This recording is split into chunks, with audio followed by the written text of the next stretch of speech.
ሰላምታ ይረስዓኹን ንሎማዓንቲ ድማ ሓሪፍ ዝበልክዋ ፊልም ሒዘልኩም መጽእ ኣለኹ። እዚ ፊልም ዝቅድሚ ምጅማርኩም ላይክ ከምኡውን ሰብስክራይብ ምግባር ይትረስዑና በልኩ። ናብ ፊልምና ከስግረኩም ፊልምና ክጅምር ከሎ ስድርኡ መሓብሓብ ዝኣበዮ ሓደ ዓሳ ጥማድ እናርአየና እዩ። ክልተ ኣዋልድ ደቂ እውን ኣለውኦ። እተን ቆልዑ እውን ሳትሱና ችዎ እየን ዝበሃላ። ነዘን ኣዋልድ ደቁ ምቕላብ እናኣበዮ ስለ ዝመጸ ክሸጠን ይውስን። ሓደ መዓልቲ ንግሆ እውን ካብ ድቃሰን ብምልዓል ንዝኾነ ሰብኣይ ይህበን።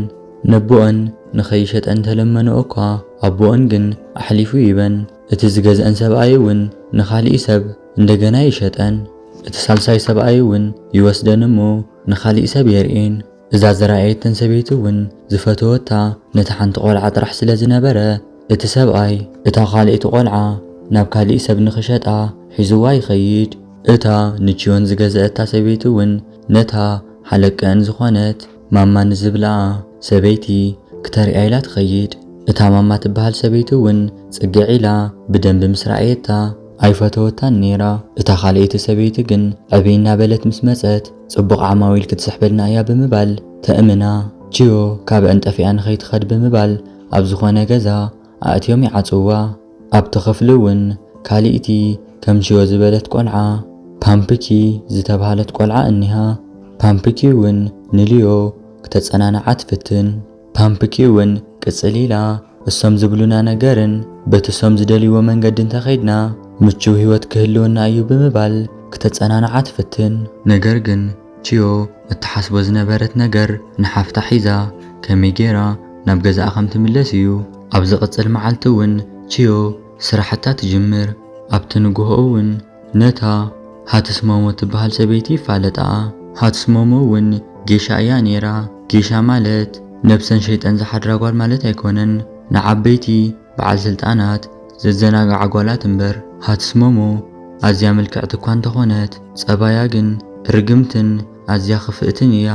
ንችዮ ምስ ረኣየታ እውን መልክዓ ንዓኣ ክገዳደራ ስለ ዝኽእል ገጽ ክትባ ኣይደለየትን። ስሞሞ እውን ብዙሕ ደንበኛታትን ብዙሕ ቅርሽን ይኽፈላ ስለ ዝነበረ ኣብቲ ገዛቲ ዝበለት እኳ እንተበለት ኩሉ ሰብ እዩ እውን ዝሰምዓ። እዘን ጌሻታት ተባሂለን ዝጽዋዓ ኣዋልድ እውን ካብ ቁልዕነተን ጀሚረን እየን ትምህርቲ ዝመሃራ። ማለት እውን ናይ ጌሻታት ትምህርቲ ማለት እዩ። ችዮና ፓንኪም እውን እዚ ትምህርቲ ዝጀሚረን እየን። ኣብዚ ሰዓቱ እውን ሞሞ ችዮ በዚ ትምህርቲ ቀጺላ ብደንቢ ተተማሂራ ንዓኣ እናበለጸታን ስራሓን ዓማዊላን ክተስእና ከም ትኽእል ስለ ዝሓሰበት ንችዮ ኣብ ዝረኸበታ እያ ተሳቕያ። እታ ማማ ዝብልኣ ሰበይቲ ንችዮ ናይ ሃትስ ሞሞ ክፍሊ ንኽተጽሪ ትእዛዝ ትህባ። ኣብዚ ሰዓቱ እውን ሃትስ ሞሞ ንችዮ ተሳቒየሉ ዕድል ስለ ዝረኸበት እታ ማማ ዝተባሃለት ሓላፊተን ዘቐመጠቶ ኣዝዩ ክባር ክዳን ብቐለም ንኽጽሕፈሉ ትገብር። ኣብዚ ሰዓቱ እውን እታ ማማ ዝብልኣ ሰበይቲ ኣዝያ ስለ ዝተናደደት ማይ እናሃረመ እናሃለወ ንችዮ ናብ ደገ ብምውፃእ ኣዝያ ተሃርማ። ኣብዚ ሰዓቱ እውን ችዮ በቲ ማህረምቲ እናበኸየት እናሃለወት ሃትስ ሞሞ ብምምፃእ ንማማ ናይ ችዮ ሓፍቲ ንችዮ ደልያ መፅያ ከም ዝነበረት ትነግራ። ኣብቲ ሰዓቱ እውን ሃትስ ሞሞ ብምምፃእ ንችዮ ሓፍታ ኣበይ ወገን ስራሕ ከም ትሰርሕ ተሓታ። ችዮ እውን ገዲፋታ ክትገደልያ ስለ ዝነበረት ኣበይ ከም ትሰርሕ ትነግራ። ኣብቲ ምሸት እውን ችዮ ንሃትስ ሞሞ ናብ ስራሕ ቦታ ምስ ኣብፅሐታ ንምጥፋእ ሓሪፍ ኣጋጣሚ ስለ ዝረኸበት ናብቲ ሓፍታ ትሰርሐሉ እያ ዝተባሃለት ቦታ ናብኡ ምስ ከደት እውን ናይ ብሓቂ እውን ንሓፍታ ኣብኡ ትረኽባ። ምስ ሓፍታ ኣብቲ ዝቕጽል መዓልቲ ምሸት ኣብ ዝኾነ ቦታ ተራኺበን ብሓደ ክጠፍኣ ይሓስባ። ኣብቲ ምሸት እውን ችዮ ድምፂ ትሰምዕ። ሃትስ ሞሞ ምስ ትሕብኡ ዝኾነ ኣፍቃርኣ ርክብ እናገበረት እያ ነይራ። ችዮ እውን መንዩ ኢላ እቲ በሪ ምስ ከፈተቶ ሃንደበት ትሕዞም እናተጨቃጨቁ እናሃለዉ እውን እታ ማማ ድምፂ ሰሚዓ ካብቲ ገዛ ትወፅእ ንናይ ሃትስ ሞሞ ኣፍቃሪ እውን ንኽኸይድ ትዛረቦ። ሃትስ ሞሞ እውን ፍጥን ኢላ ካብቲ ጁባ ዝነበረ ቅርሺ ኣውፂኣ ናብ ናይ ችዮ ጁባ ተእትዎ። ካብኡ እውን እታ ማማ ዝተባሃለት ሰበይቲ ክትወፅእ ምስ በለት ንችዮ ቅርሺ ሒዛ ክትጠፍእ ረኺበያ ብምባል ንችዮ ትሕዛ። ችዮ እውን ኣብቲ ሰዓት እትበትሪ ስለትፈልጦ ክትወቃዕ አይደልየትን ሽዑ ንሽዑውን ሃትስሞሞ ምስ ወዲ እያ ነይራ ብምባል ነታ ማማ ትነግራ። ኣብቲ ሰዓት እውን እተን ጌሻ ዝተባሃላ ጓላት ኣፍቃሪ ንኽሕዛ ይፍቀደለንን። ማማ እዚ ነገር እዚ ምስ ፈለጠት ንሃትስሞሞ ትቐፅዓ።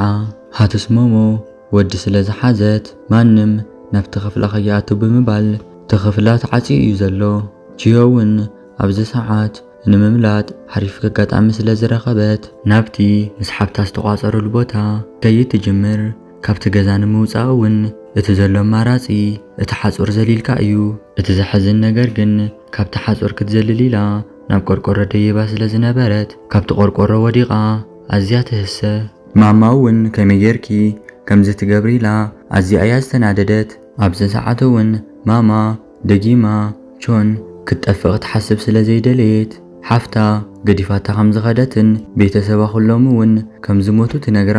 ኣብዚ ሰዓት እውን ቺዮን ምንም ኣማራፂ ስለ ዘይነበራ እዚ ገዛ እዚ ገዛ እዩ ኢላ ክትነብር ትጅምር። ኣብዚ ሰዓት እውን ማማ በዚ ነገር እዚ ኣዝያ ተናዲዳ ስለ ዝነበረት ናብቲ ናይ ጌሻ ትምህርቲ ከይትኸይድ ትኽልክላ። ኣብ ገዛ እውን ከበድቲ ዝበሃሉ ስራሕቲ ንኽትሰርሕ ትገብራ። ቺዮን ኣብቲ ገማግም ባሕሪ ኮይና ንቤና እናበኸየት እናሃለወት ሓደ ሰብኣይ ይሪኣ። ከም እትበኪ ዘላ ሪኡ እውን ገንዘብ ይህባ። ቺዮን ናይዚ ሰብኣይ ተግባር ኣዝዩ እዩ ልባ ዝነኽኣ። ኣብቲ ሰዓት እውን ቺዮን እቲ ሰብኣይ ዝሃባ ሳንቲም ሒዛ ቀጥታ ናብ ቤተ ክርስቲያን ብምኻድ ናብቲ መባእያ ዘእተወቶ። እቲ ንብዓታ ክትሓሰሉ ዝሃባ ጨርቂ ግን ንበይኑ ሒዛ ተትርፎ። እቲ ሰብኣይ ምስኡ ክልተ ጌሻታት ስለ ዝነበራ ቺዮን ኣብዚ ሰዓት እዚ ጌሻ ክትከውን ትደሊ። ጌሻ ንምዃኑ እውን ጸሎታ ተብጽሕ ጌሻ ኮይና ነዚ ሰብኣይ ንኽትረክብ። ድሕሪ ዓመታት እውን ቺዮ ሕዚ እውን ናይ ገዛ ሰራሕተኛ እያ። ነገር ግን ፓንኪኪም ትምህርታ ወዲኣ ጌሻ ኮይና እያ። ኣብቲ ምሸት እውን መሚሃ እታ ፍልጥቲ ዝኾነት ጌሻ ንኽትወስድ ትመጽእ። ንማማ እውን ንቺዮን ንኽትባ ትሓታ ኣሰልጢነ ጌሻ ክገብራ ይደሊ እየ ትብላ። መጀመርያ ማማ እምብንኳን ተበለት። ድሓር ግን መሚሃ ጥቕም ዝበለ ገንዘብ ከብትማ ምስ ነገረታ በቲ ነገር እቲ ትስማዕማዕ።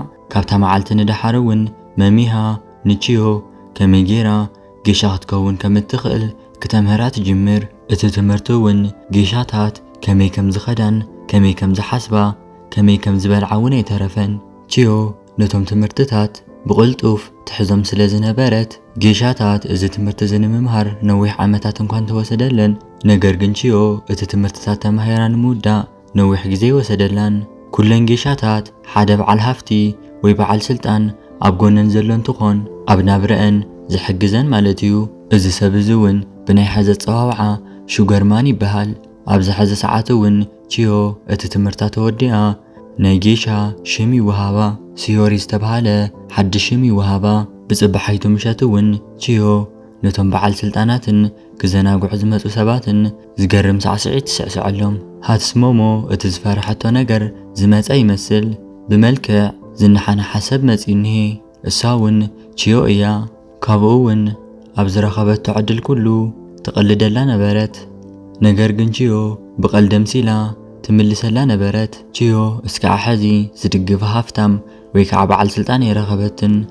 ኣብዚ ሰዓት እውን መሚሃ ናብ ዝተፈላለዩ ቦታታት ብምውሳድ ናይ ቺዮ መልክዕን ኣሰዓስዓኣን ንብዙሓት ሰባት ተርኢ ነይራ። ኣብዚ ሰዓት እውን እቲ ብቆልዓኣ ሳንቲም ዝሃባ ሰብኣይ ትረኽቦ። ክትዛረበቶ ዝደለየት ሰብ እውን እሱ እዩ ነይሩ። ነገር ግን መሚሃ ክትዛረቦ ዝፈቐደትላ ትናቱ ናይ ስራሕ ኣጋሩ ዝኾነ ሰብ እዩ። እዚ ሰብ እዚ እውን ኖቡ ይበሃል። ኖቡ ኣዝዩ ሃፍታም ዝኾነ ሰብ እዩ። ንኖቡ ብዙሓት ጌሻታት እንኳን ተምፅሉ፣ ነገር ግን ኖቡ ናብ ዓይኑ ዝኣተወትን ዝፈተዋን ንሲዮሪ እዩ። ሲዮሪ ማለት ከዓ ከምቲ ዓንተወይ ዝነገርኩም ሽማ ቀይራ እያ እምበር ቺዮ ማለት እዩ። ናይ ቺዮ ዋጋኣ ዝግመት እውን ድንግልናኣ ኣብ ዝሃበትሉ እዋን እዩ። መሚሃ እውን ፈሊጣ ኣብ ሸለፋ ከባቢ ብኻራት ጌራ ተሓርዳ እሞ ናብ ሓኪም ትወስዳ። እቲ ዶክተር እውን እናሓከማ እናሃለወ መሊሱ መላሊሱ ብጣዕሚ ምልክዕቲ ምዃና ይነግራ። መሚሃ እዚ ዝገበረትሉ ምኽንያት እውን ናይ ቺዮ ድንግልና ንጨረታ ስለ ዝቐርብ እዚ ዶክተር እዚ ኣብቲ ጨረታ ተረኺቡ ብዙሕ ዋጋ ንምንታን ክትምነለን እዩ በዚ ምኽንያት ያውን መሚሃ ንሲዮሪ ናብቲ ሕክምና ሒዛታ ዝኸደት ኣብቲ ምሸት ግን መሚሃ እቲ ዝሓሰበቶ ሰብኣይን እቶም ዝሓሰበቶም ተጫረትን ክመጹ ይከኣሉን እዚ ኸመይ ኢሉ ከም ዝኾነ ምስ ተጻረየት እውን ንሲዮሪ ዓርካ ዝኾነት ፓንኪኪም ናብኣ ብምምጻእ ሃትስ ሞሞ ብዛዕባ ሲዮሪ ናይ ሓሰት ዘረባ ከም ዘስፋሕፍሐት ትነግራ መሚሃ ኣብቲ ከባቢ ዝፈልጣ ሰብ ብዙሕ ስለ ዝነበረን ተፈላጥነት ስለ ዝነበራ ንሲዮሪ ደኒሳ መልክዓ ነቶም ተጫረቲ እንደገና ክተርእዮም ዕድል ተዳልየላ ኣብዚ ሰዓት እውን ሲዮሪ ኣዝያ እኳ ተፈርሐት እቲ ሽማ ክመልሰላ ዝኽእል ዝገርም ሳዕስዒት ተቕርብ ኣብቲ ሽዑ ምሸት እያ እውን ሲዮሪ ሽማ ዝመለሰት ኣብቲ ከባቢ ዝንአን ካብ ዝውረየለን ጌሻታት ሓንቲ እውን ትኸውን ዓቕምን ሃፍትን ዘለዎ ሽጎርማን ንምርካብ እውን ዓብይ ዕድል ይኽፈተላ ኣብዚ ሰዓት እውን መሚሃ ዘይተጸበየቶ ነገር ይፍጠር ንባዕላ ንመሚሃ ሽጎርማና ዝኾነ ሰብኣይ ንሲዮሪ ሽጎርማና ክኸውን ይደሊ ንሲዮሪ እውን ከም ዝፈተዋን ከዛረባ ከም ዝደልን ይዛረባ መሚሃ ንሽጎርማና ምስ ካሊእ ሰብ ክትካፈሎ እኳ ተዘይደለየት ነገር ግን ኣብዚ ሰዓት ምንም ዓይነት ኣማራፂ ስለ ዘይነበራ እሺ ኢላ ተስማዕማዕ እቲ ንመሚሃ ርእዩ ዝፈተዋ ቢረን ዝተባሃለ ሰብኣይ እውን ኣብ ዝቐጽል መዓልቲ ኣብ ገዝኡ ዝግጅት ስለ ዝነበረ ንሲዮሪ ዕድማ ኣብ ዝቐጽል መዓልቲ እውን ሲዮሪ ናብቲ ፕሮግራም ትኸይድ ካብኡ እውን እናዘዋወረ እቲ ገዝኡ የሪኣ ዝኾነ ነገር ከርእየኪ ብምባል ናብ ዝኾነ ክፍሊ ምስ ኣተዋ ብዘይ ድሌታ ክዳውንታ የውፀላ ናብ ገዛ ምስ ተመለሰት እውን እቲ ዝተፈጠረ ነገር ንመሚሃ ትነግራ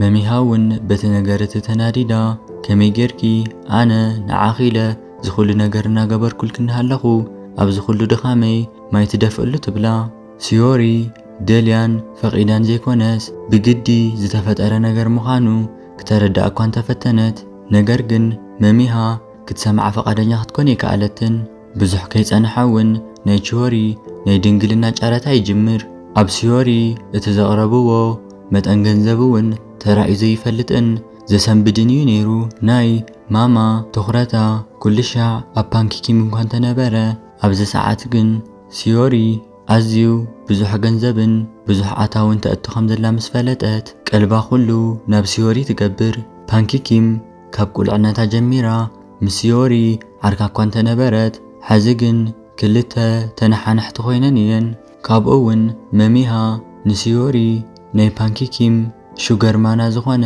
እቲ ናይ ከተማ ሓኪም ምዃኑ ትነግራ ካብኡ እውን መሚሃ ንሲዮሪ እቲ ዝበዝሐ ገንዘብ መዲቡ ናታ ናይ ሽዮሪ ሹገርማን ዝኾነ እቲ ናይ ከተማ ሓኪም ምዃኑ ትነግራ እቲ ናይ መጀመርያ ጊዜኣ ምስኡ ተሕልፍ ሲዮሪ ናብ ገዛ ምስ ተመለሰት ኣትስሞሞ ንሲዮሪ ዝወሃብዋ ነበረት ትኹረታት ንሲዮሪ ዝወሃብዋ ነበሩ ኣጥልቦታትን ቀልብታት ምስሓባን ኣዝዩ እዩ ኣናዲድዋ ካብኡ እውን ሃትስሞሞ ሲዮሪ እቲ ቅድሚ ሕዚ እቲ ሰብኣይ ዝሃባ ጨርቂ ትረኽቦ እሞ ክተቃጽሎ ትፍትን ኣብቲ ሰዓት እውን ኣይተቃጽልዮን ከቃጽሎ እየ እናተባእሳ እናሃለዋ ከይሓሰብኦ እቲ ሽምዓ ይወድቕ እቲ ሽምዓ እውን ናብ ተቃጻጻሊ ነገር ዓሪፉ እቲ ገዛ ምንዳድ ይጅምር ኣብ መወዳእታ እውን ሃትስሞሞ ካብቲ ገዛ ትባረር ካብቲ ገዛ ከባርዋ ከለዉ እውን ጌሻ ከምዘይትኾን ገይሮም እዩ ኣብ ዝቕጽል መዓልቲ እውን ጦርነት ይለዓል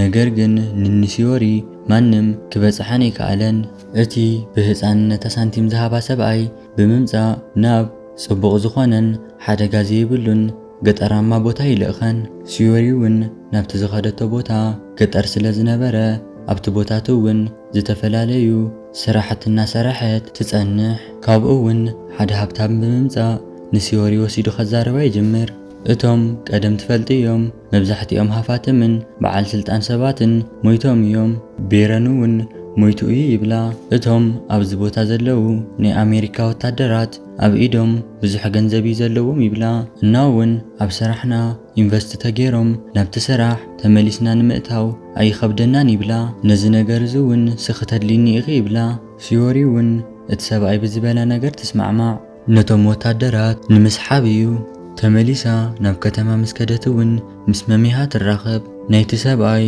ወይ ድማ ናይ ኖቡ ሓሳብ ንምስኻዕ እውን መሚሃ ክትሕግዛ ትጅምር ኣብቲ ምሸት እውን ንሲዮሪ ናብ ደገ ብምውፃእ ምስቲ ናይቶም ኣሜሪካውያን ኮረኔል ዝኾነ ሰብ የፋልጥዋ።